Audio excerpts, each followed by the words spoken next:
Fala pessoal, tudo bem? Estamos aqui para a gravação de mais um episódio do podcast da comunidade Empreconte Insider e hoje estou aqui com o mentorado, o Jorge Amaral. Cara, esse cara tem uma história, a gente vai contar aqui, né, algumas histórias e ele vai contar também porque esse cara é importante na história também do Empreconte. Então, se algo está acontecendo hoje, foi também por conta desse fato que ele vai narrar aqui no futuro. Mas, Jorge, seja muito bem-vindo. Prazer, tá? Ricardo. Obrigado. Beleza? Aí. Obrigado pelo convite. Pronto. Prazer estar aí com vocês aí, contar um pouco da nossa trajetória. Exatamente. Jorge, você é contador de formação, né? Então a gente vai pegar ali desde quando você optou por fazer contabilidade. A gente sabe que a maioria dos contadores não escolheram, né, ser contador. Acho que eu conheço poucas pessoas que nasceram com essa vontade de ser contador. E eu quero que você me conte mesmo, desde o início, tá? Com detalhes, essa sua história, essa sua trajetória com a contabilidade. Perfeito. Vamos lá. Primeiramente, né, quem não me conhece, meu nome é Jorge Amaral, sou aqui de Recife, Pernambuco. Sou empresário contábil hoje, tá? Mas esse é agora, né? Vamos voltar, trajetória.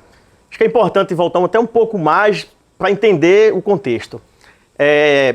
Na época do colégio, eu sempre fui muito bom com números, com matemática, tá? Eu, assim, fazia conta muito rápido, entendia muito rápido, tirava muitas notas boas. Na época eram 4 unidades, na terceira unidade eu já estava passado em matemática, e isso chamava muita atenção do meu irmão mais velho que eu tenho, que ele foi o primeiro a cursar ciências contábeis. Ele tem 7 anos a mais do que eu. Você vai ter referência do irmão. Mas ele nunca trabalhou, tá? Entendi. Ele só fez se formar, mas nunca trabalhou, nunca foi empresário, nada. Foi só funcionário de uma empresa, que aí não vem ao caso. Mas só para mostrar que lá atrás eu já tinha bom com essa coisa de número. E aí o tempo foi passando e aí eu me formei inicialmente em mecânica. Pouca gente sabe, mas eu sou formado em mecânica pela Escola Técnica de Pernambuco. Cursei lá 2 anos, tal, me formei, tenho CREA, quer dizer, na época era CREA, agora mudou o conselho, mas eu tenho tudo normal. E achei pouco e cursei eletrotécnica também na Escola Técnica. Então, além de mecânica, eu também sou formado em eletrotécnica.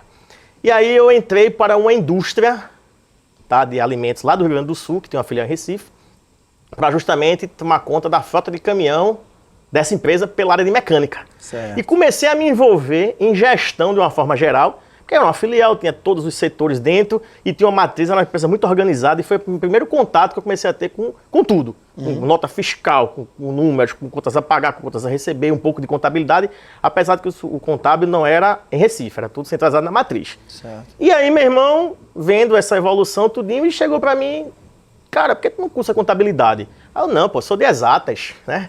Tinha feito exatas, tinha feito com mecânica, tinha feito eletrotécnica. Eu disse, não, sou de exatas, contabilidade é humanas, nada a ver comigo não, história, geografia, aquela coisa a gente não sabe o que é e fala, né? Aí ele, não, cara, tem muito número, tem muita coisa boa e você gosta disso, você vai se dar bem. Aí eu, vou ver. Aí pensei, isso eu cheguei a trabalhar nessa indústria por 11 anos, cheguei a ser o gerente aqui da filial de Recife na evolução do tempo. E tava tendo contato com a comercial com tudo, né? E vendo essa gestão de perto. E aí ele me falando isso, aí eu precisava realmente de um curso superior, eu disse, eu vou cursar contabilidade. Comecei a cursar. Mas do nada, né? Fiz lá por causa da influência do meu irmão. Cursei, passei lá os 4 anos, me formei, fui laureado da turma, tudo certinho. Só que aí no meio desse caminho, eu já estava meio saturado ali, 11 anos com essa indústria. Foi meu único emprego, diga-se de passagem, carteira assinada.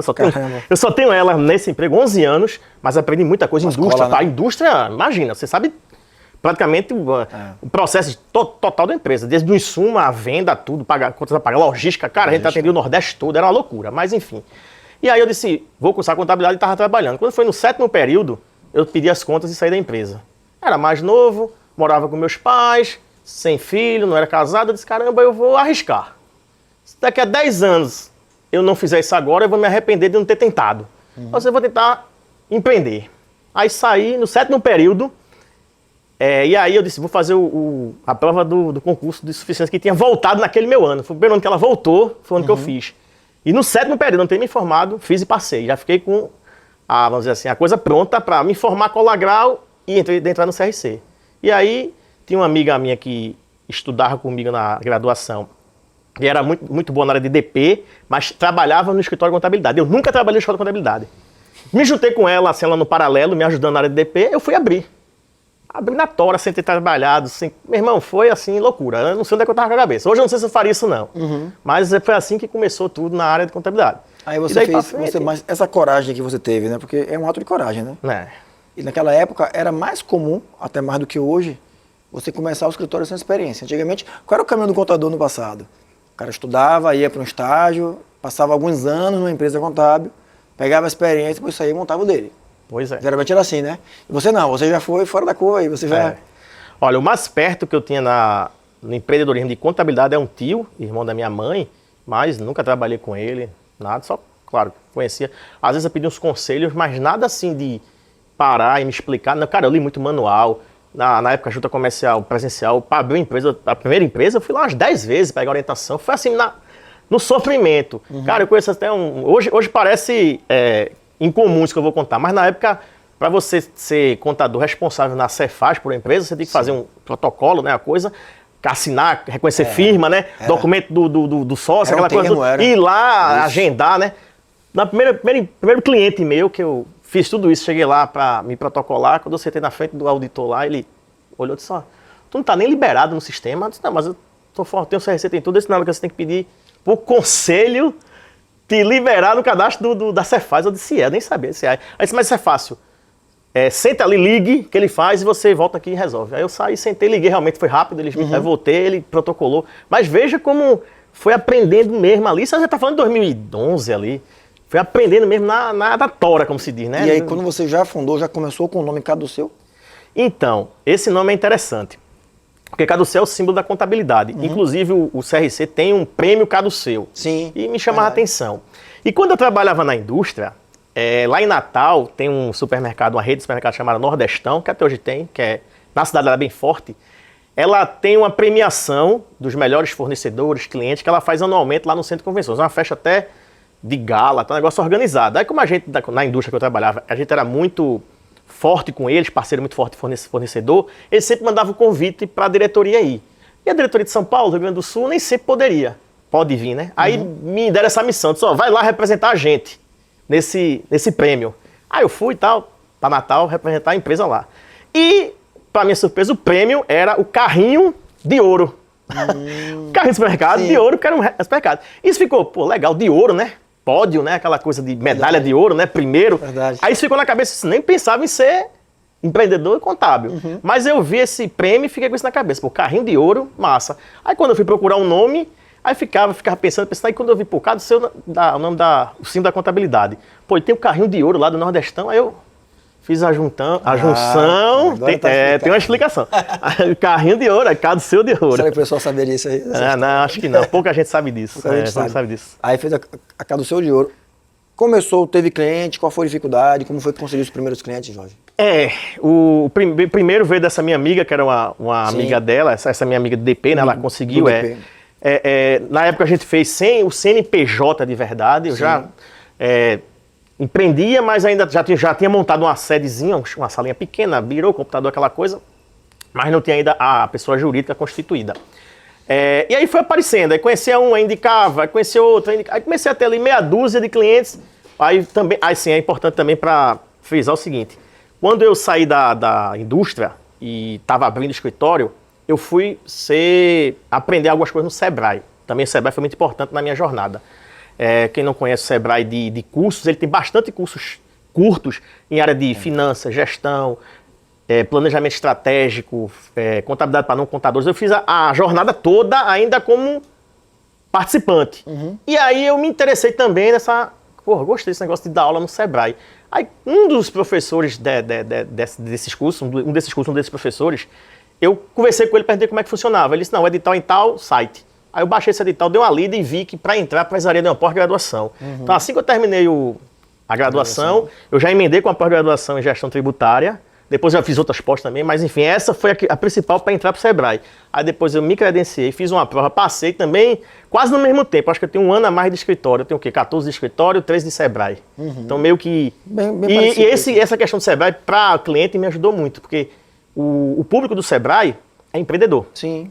Seja MEI, seja pequeno. E eles estão ali porque eles estão precisando de ajuda. E você, como instrutor, você é autoridade para eles. Então, quando você fala que é contador, que tem a empresa e tal, ele já... Primeira necessidade, ele te procura. Então, eu tenho alguns clientes hoje, há alguns anos, que também vieram como participante do Sebrae. Então, também é bom ter esse leque, né? Das duas frentes aí, né? também ajudou bastante nessa jornada. Bacana. E aí a Caduceu, então, tem 14 anos. 14 anos. 14 anos. Jorge, quando você começou, como era o mercado, o que você percebia do mercado? Porque assim, você começou sem referência, tinha só seu irmão, mas não atuava como... Não, até hoje não atua. Então não era sua referência. Não tinha. Mas o que você estava pensando ali? Que eu acredito que você tenha encontrado dificuldades. Bastante. Né? Foi bem difícil. Qual foi a percepção que você teve assim, poxa, agora eu sou empreendedor contábil? O que é que eu faço na minha vida? Essa chave demorou um pouquinho a virar, né? Você vai muito naquela do eu, empresário, né? Que hoje eu, como instrutor, eu vejo os participantes, eu digo assim, eu já tive nesse lugar também. Não é fácil essa virada de chave do empreendedor, empresário e ter essa percepção de gestão. Porque realmente o empresário... Porque, Ricardo, no Brasil, se você analisar o seguinte, o empreendedor, a origem, 90% dos empreendedores, eles vão para fazer o que sabe, aprende algum canto, depois fica desempregado e vai fazer aquilo que já sabe para tentar ganhar dinheiro, mas não tem gestão nenhuma. Então essa dificuldade é muito grande. A gente também teve essa dificuldade. Eu era na operação, fazendo as obrigações e atendimento era muito pouco, não tinha tempo. Então assim, você na época era muito mais difícil, tinha que se deslocar para todo canto. Verdade. Cara, eu chegava na junta às vezes, passava 40 minutos para entregar um processo, porque a fila era grande e a ineficiência das coisas é ruim. Então essa dificuldade sempre teve. Né? Eu não sei, mas é provável que todas as juntas fossem assim. Você tinha que se ligar para saber qual era o resultado do processo. Você ligava com o protocolo. Exigência, né? Exigência. Tá em exigência. Aí beleza. Que... Aí você tinha que pegar o protocolo ali na junta. Aí tava lá tudo anotado de lápis, né? Isso. Você... Na capa do processo ele dizia o que era. Exatamente. Dava 3, 4 dias para tu resolver e devolver. Então assim, Exatamente. cara, hoje, para quem começou, para quem tem 5 anos para cá, vamos dizer assim, é uma maravilha. Não precisa mais sair da cadeira para tudo digital. Cara, o sofrimento lá daquela época. E olha assim que eu já peguei uma transição, que enquanto a história mais antiga ainda era pior, né? Ainda pior. Ainda é pior. Mas só respondendo a questão da virada de chave, aí com o tempo e a consultoria do Sebrae eu prestando, me ajudou muito a crescer, a entender um pouco isso. Porque toda vez que eu ia ensinar alguma coisa, eu dizia, caramba, eu preciso melhorar isso aqui na minha empresa também. Entendi. E aí eu fui nessa... assisti muitas aulas, li muitos livros também, importante, estudar e conviver. Eu acho que a virada de chave vem muito nesse ponto da convivência com outros empresários, né? Aquela história de que você é a média dos ciclos é totalmente verdade. Tanto para cima quanto para baixo. Verdade, Jorge. Você anda com 5 também para baixo, você Acredito vai lá nisso para também. baixo também. Cara, a virada ela é muito também na convivência das pessoas que você convive. Isso é importante. Tá. Deixar essa reflexão. Aí você já chegou com a equipe, como é que foi a contratação dos primeiros funcionários? Eu também quero os fracassos, tá, Jorge? Aqui a gente tem que ser... Não, vamos lá. Vou dar uma sacada que eu vi, eu não me recordo exatamente de que pessoa, mas eu acho que foi do Max Geringer, que na época eu lia livros e assistia bastante ele, ou era do Carlos Júlio também, que era os colunistas da CBN, eu gosto muito do CBN, que eu acho que ela tem um conteúdo verdadeiro, de qualidade. Eu gosto também. Ele falou uma coisa que, acho que foi Max Geringer, ele falou que o melhor amigo seu de colégio, de faculdade, é o professor. E depois que eu vi isso, eu fiz muita amizade, desde a graduação, que eu tenho amizade com o professor. E aí, quando eu senti a primeira necessidade de um estagiário, o que foi que eu fiz? Meu professor de graduação. Fui lá na faculdade que eu me formei, cheguei lá, fazia alguns anos que eu não ia, ele me viu lá, fiz a maior festa com o coordenador. Aí eu pedi essa ajuda, disse, João Boscão, chama de Boscão, arruma um estagiário para mim, o estagiário faz ser homem, ser mulher, difere, mas que seja parecido como era seu aluno, ele dá aquela risada, né? Aí eu vou mandar uns 2 ou 3 para você escolher, beleza. Aí já que você está aqui, semana que vem é a semana do contador, venha palestrar para eles. Eu, assim, não tinha nem ainda começado a palestrar no Sebrae. Foi até a primeira palestra que eu fiz, foi nessa faculdade. Semana do contador, aí eu fui para o auditório com 200 alunos, Legal. Aí eu fui contar a história, eu também tinha iniciado há pouco, fui contar essa história, mas aí, com menos conteúdo, porque eu já estou mais tempo, né, de estrada. Não, mas aí falta uma boa, porque a própria faculdade contando a história de um contador formado Exatamente. por ela, né? Aí Então, eu falei é isso. legal isso aí. E aí a indicação foi muito boa, que até hoje está comigo lá. Tem 14 anos praticamente. Já teve um período com o estagiário, Tá lá até hoje. Depois, sempre assim, preciso, é ele. Eu tenho 2, 3 professores, eu vou pulverizando. Sempre eles mandam, cara, é difícil ser ruim. É impressionante. Você já deu aula de faculdade, você Sim. sabe, professor tem a percepção do aluno, pelo menos que é interessado. Porque saber não vai, tem que saber você lapida, mas o comportamento não. E ele tem essa visão. Eu já errei também, tá? Já errei, já achei que o cara era muito bom. Não, E, mas aí assim, faz era um parte. cara muito bom, mas era muito bom aluno. E foi pro escritório, pro meu escritório, inclusive. Ah, legal. E chegou lá e o cara não rendia. Não rendia. Ele era um cara muito inteligente, mas tinha dificuldade de trabalhar. Eu rodei o escritório todo para colocar ele, para achar um lugar para colocar. É uma ótima pessoa, mas... Não deu certo, né? Não deu certo. Não deu certo lá. Na minha gestão, da forma que eu gosto de gerir. Certo. É claro que, eu, de verdade, eu sou muito exigente. Então, pode ser que qualquer outra empresa com menos exigência, a gente ele não vai ter problema nenhum, vai performar muito. Só que nossa cultura lá é ter muita rigorosidade. Hoje mesmo eu estava conversando com o pessoal do operacional para a gente puxar mais um pouco a rédea, a cobrança com alguns. A gente brinca lá, Jorge, que a gente não basta ser bom lá, não. Ah, o cara é gente boa. Gente boa, velho, se gente boa em qualquer lugar. Verdade. Aqui ele tem que dar resultado, não importa se ele é do candomblé, do crente, testemunho de Jeová, se ele é gay ou traveco, não importa. Aqui ele tem que dar resultado. E acabou. Ele pode ser esquerdista, petista, o que for. Entendeu? Entendi. Você nem concordar, pode ser até torcedor do Bahia ele pode ser. Mas É se não verdade. der resultado, ele sai. Entendeu, cara? Entendi. E vai ser meu amigo lá fora, tudo bem, se ele souber diferenciar isso. Mas tá certo, Né? tá certo. Então a gente tem muito isso. Então eu já errei dentro de sala de aula, achar que o cara era bom, e até era. Mas para minha gestão, eu coloco a culpa em mim. Não prestava, não prestou. Né? Tem uma chance de dar errado, é verdade. Não E tem já como. acertei várias vezes também. Os acertos foram maior que os erros. De ver um aluno na sala e tirar ali um bom profissional. Porque minimamente você conhece o comportamento, né? O comprometimento, como é que a pessoa se comporta, a forma que ele age com as outras pessoas. Então isso já é um olhar. Entendi. É diferente de você pegar uma pessoa que você não conhece, nunca viu lugar algum e botar para dentro da sua empresa. É bem diferente. A indicação é sempre melhor, né? Beleza. E a Caduceu, Jorge, ela tem nicho, tem segmento específico? Como é a clientela, a carteira de cliente e tal? Assim, eu não tenho um nicho específico de dizer assim, eu sou especialista em construção civil, feito você é. Não tenho esse slogan, essas coisas. Mas a gente tem alguns segmentos que a gente não trabalha. A gente tem meio que assim, o cliente ideal, né? O CP da gente a gente sabe. Quem não trabalha a gente sabe. Então se vier a gente realmente não direciona. Mas a gente tem uma tendência, que eu estou assim, depois conversando com essa turma que a gente, né, conhece bem aí, que é especialista, a gente vê que precisa partir um pouco para isso também, com essa reforma, essa coisa, acho que é bem importante essa mudança. É outro nível, né? Você vai, um nível de maturidade ao longo do tempo, do que você vai aprendendo, você vai vendo. Então, acho que a gente lá tem uma tendência pela quantidade de clientes na área de varejo de alimentos. Varejo de alimentos. A gente tem uma tendência Mercado, a isso aí. atacadistas.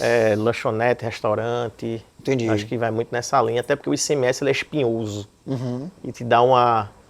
Tem muito contador que não gosta, nem de ver essa sigla, né? Eu não gosto mesmo, não. Eu não tenho pavor. Outros gostam, né? Outros gostam. Eu não tenho pavor, Eu não mas vou dizer que eu gosto. Quem gostar é loucura. Mas a gente tem um trabalho legal com o ICMS. A gente se garante, vamos dizer assim. Entendi. E qual é hoje, assim, o perfil de cliente que você chega, assim, que você transforma? Conta um pouco de um case de um cliente seu que chegou lá com certa dificuldade e você conseguiu transformar. Teve um restaurante que inicialmente, acho que alguns contadores trabalham assim também, é chamado para fazer consultoria.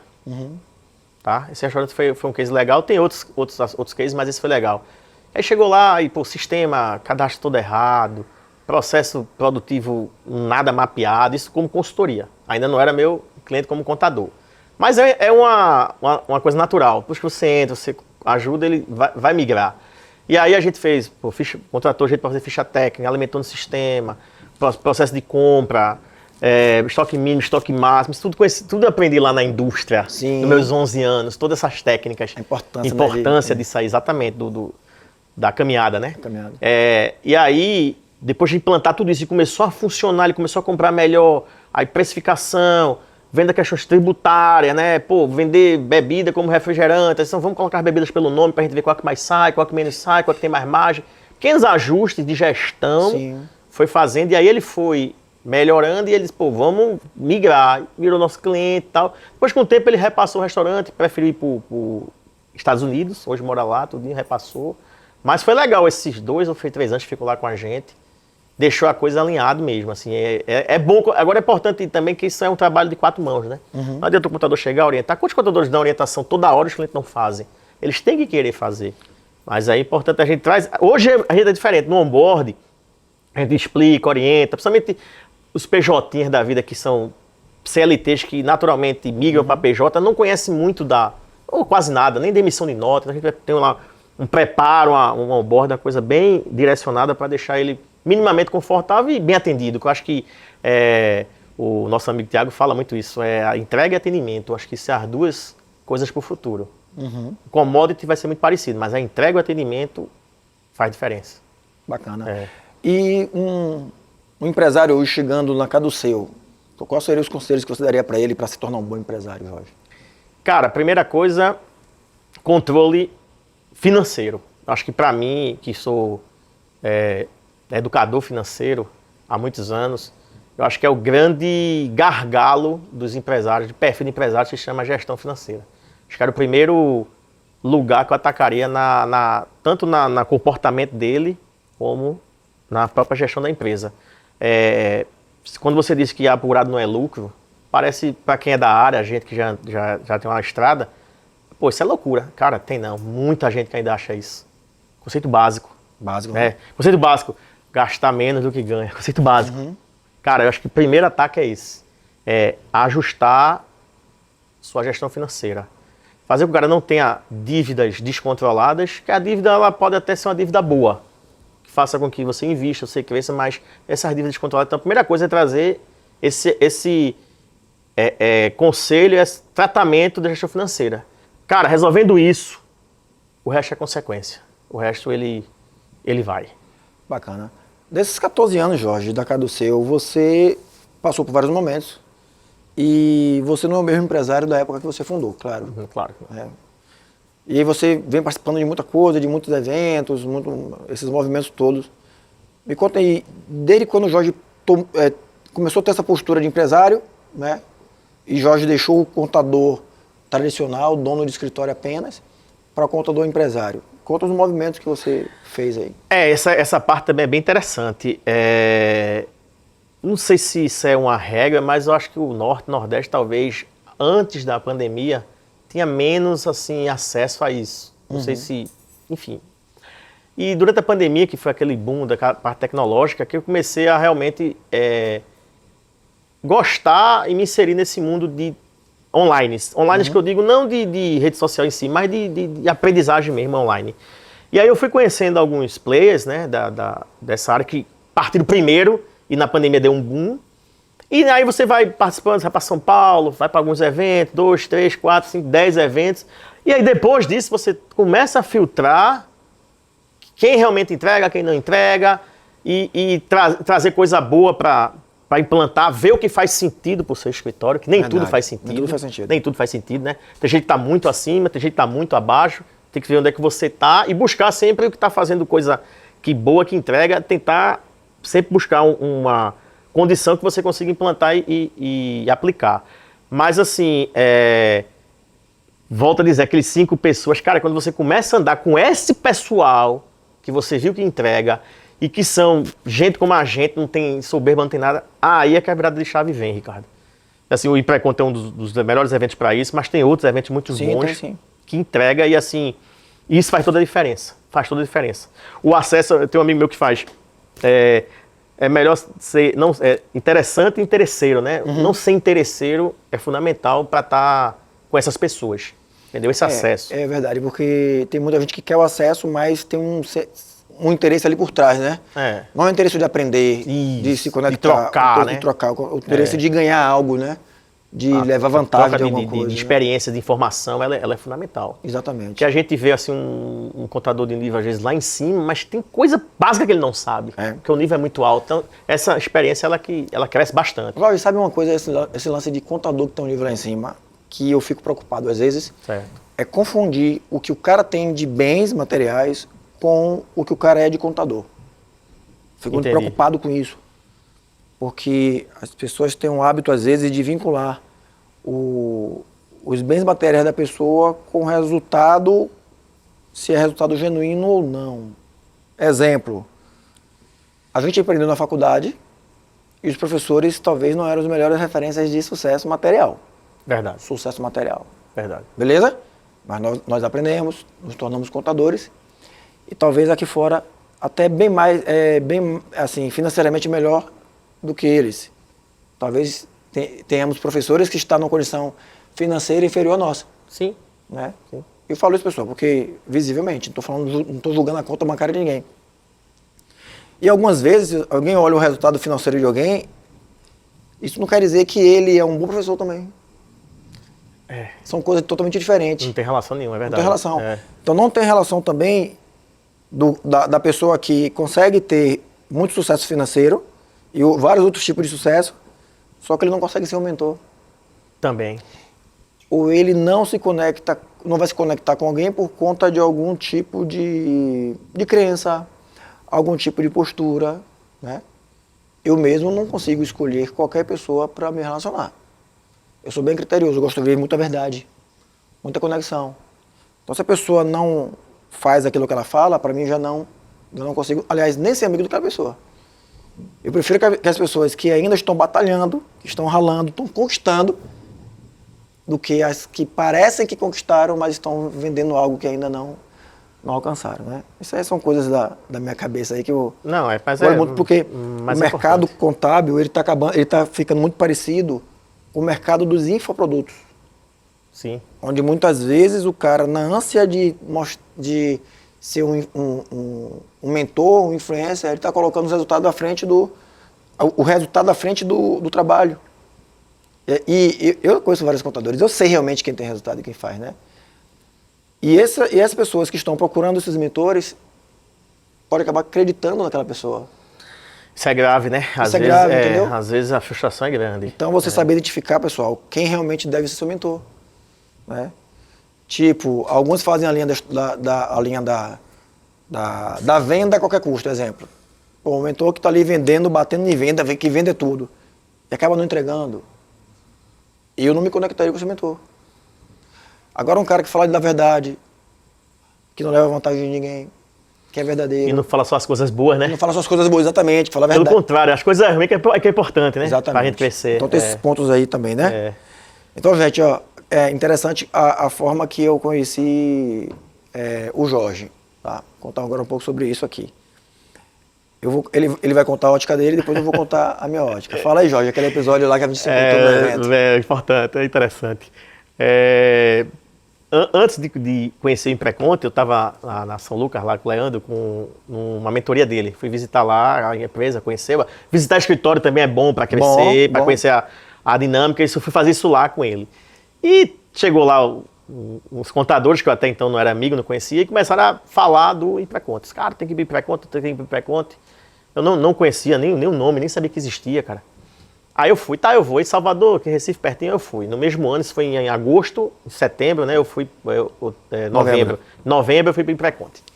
Chegando lá, conheci Ricardo, como eu assistindo as palestras, o evento, e conheci Ricardo naquele dia. Inclusive eu cruzei com ele no corredor, é evidente que ele não vai se lembrar, a primeira vez que eu estava lá, muita gente, eu cumprimentei, dei os parabéns pelo evento, disse, pô, gostei bastante e tal, ele, que bom, que massa, tá pronto, beleza.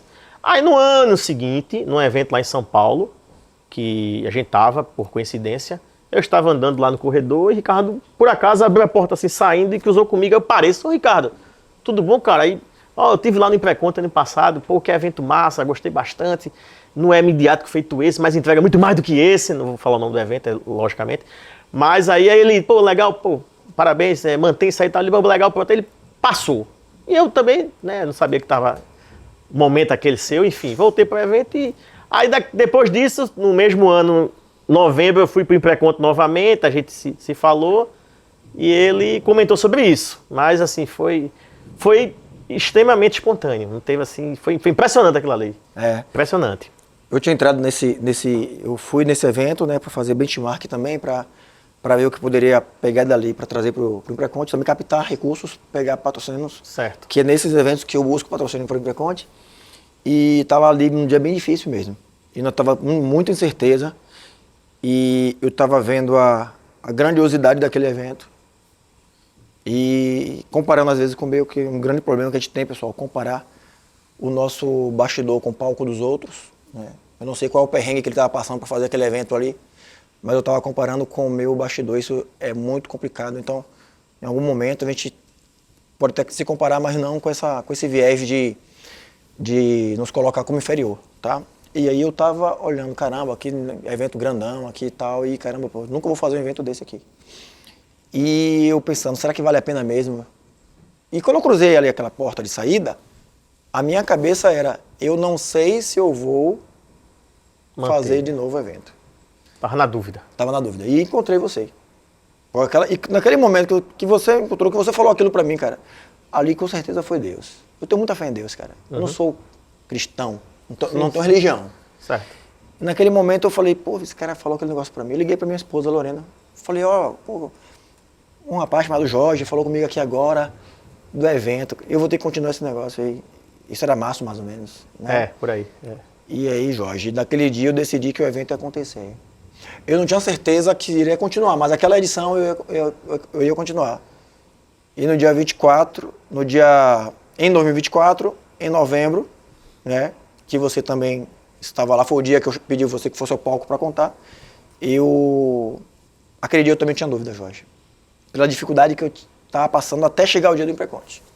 Naquele dia ali, eu contei isso no palco. Foi, eu lembro. Meu É que não é irmão, fácil, né? No evento não é fácil. Foi uns 20 minutos ali de banho, chorando mesmo, se perguntando por que eu tinha que fazer aquilo. E ali naquele momento eu falei pra Deus, ó, deixa eu fazer aí, eu não vou mais... Se é pra fazer, bora fazer. Não é pra fazer também, me diz alguma coisa aí pra eu parar com isso aí. Direciona, né? Direciona que eu paro também de fazer. E aí, graças a Deus, deu tudo certo.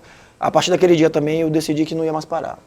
Pra parar agora, só realmente se Deus dissesse, não, para, esse negócio não funciona mais. E inovar cada vez mais, né? Você Inovar cada vez você tá mais. de parabéns, o evento tá realmente bom. Só que eu não quero ser o maior, Jorge. Eu acho que a questão do evento não é ter 10 mil, 15, 20 Não. mil pessoas. Eu quero que o evento ele cumpra o papel dele. E o papel do Impreconte é transformar os contadores. É como muita gente lembra até do slogan dele. O slogan dele. É o único evento que tem slogan, tá? A verdade é essa. O evento tem slogan, que tem pessoas conectadas.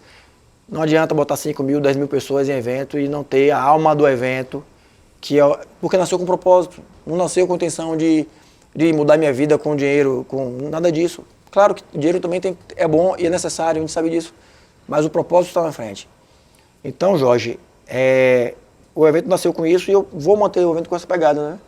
O slogan é Contadores Comuns que fizeram algo extraordinário. E o bom do evento é que para subir no palco não é quem quer não, né? Exatamente. Está na 7ª edição e assim, antes das modinhas dos eventos. Então, desde 2019 só tinha 2 eventos aí na época com Tazu e Nibo. O resto, todos vieram depois do Impreconte. Entendeu? Entendi. Então assim, eu não fiz o evento porque eu vi outras pessoas fazendo. Não, o evento nasceu com um propósito mesmo, Jorge. Então é isso. Mas, para encerrar, eu gostaria de que você mesmo convidasse o pessoal para o nosso evento aqui em setembro, o Continente. Então fica à vontade, Jorge. Bom, prazer. Foi bom demais aqui esse bate-papo. Pena que passou rápido, né? Se fosse mesmo detalhar as histórias, a gente ia ter vai ter bocado, outro a gente vai e ter assim, mais quem tempo ainda pra isso. não teve a oportunidade de conhecer o Impreconte em Salvador, por algum motivo, e é daqui de Recife, região, ou até Maceió, João Pessoa, Natal, que é tudo perto, não deixe de participar aqui do evento aqui de Recife, aqui, do braço do Impreconte, né? Que é um filho que está aí nascendo, que a gente vai garantir muita entrega nesse evento, muita coisa boa, não percam, tá? Não percam. E posso deixar só uma reflexão para fechar? Fique à vontade. Pessoal, o empreendedorismo, contábil ou não, ele não é uma corrida de 100 metros, tá? Ele é uma maratona. E para cumprir essa maratona, evite os atalhos. O atalho é o maior ponto entre uma reta, não é o menor não, viu? Cumpra com o processo direitinho, que as coisas vão ser muito melhores lá na frente do que se pegar o atalho, tá? Fica essa reflexão. Muito obrigado, Ricardo, por participar. Então é isso aí, galera. Episódio entregue. Obrigado, Jorge, pela participação. Você é um cara que é importante na minha vida, cara. Valeu mesmo. Obrigadão. Até mais. Até mais. Falou, pessoal.